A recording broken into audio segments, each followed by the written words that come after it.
நைட்டில் 12 மணி 1 மணினாலும் இங்கே பாட்டியில் வந்தால் கிடைக்கும் அப்படிங்கிற நம்பிக்கையில் யூட்டர்ன் பண்ணி இங்கே வந்து சாப்பிட்டு போவாங்க.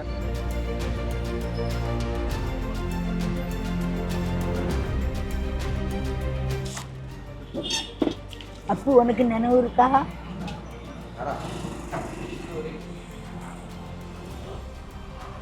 மறக்கையில் அன்பா பாசமாக பேசுவாங்க. வரவங்களுக்கு ஃபஸ்ட் வெயிட் பண்ணி வைக்க மாட்டாங்க, கடைன்னு கொடுத்துருவாங்க.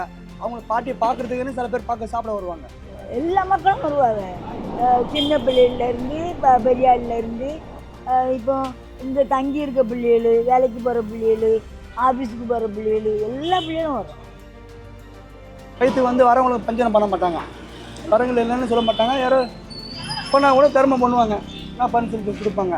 அது ஒரு நம்ம பாட்டிக்கிட்ட ஒரு ரொம்ப இதாக இருக்குது.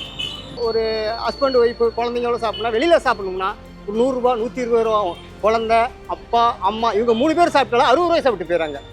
வெளியில் சாப்பிட்டா 120 ரூபா ஆகும், பாதிக்கு பாய் தான் ஆகும். அப்போ பாட்டிகிட்ட பேசிக்கிட்டோம், அவங்களோட குழந்தைகிட்ட பேசிக்கிட்டோம், இப்படி சந்தோஷமாக குடும்பமாக சந்தோஷமாக வந்து சாப்பிட்றதுனால ஒரு நிறைவாக இருக்குது. அதனால தான் பாட்டி கடை இன்னும் நிரந்தரமாக ஓடிக்கிட்டு இருக்கு. எல்லாம் நல்ல விதமாக இருக்கிறோம். அதனால் யார் இல்லாமல் எல்லாரும் வந்து சாப்பிட்டு போகிறாங்க. அவங்க தான்.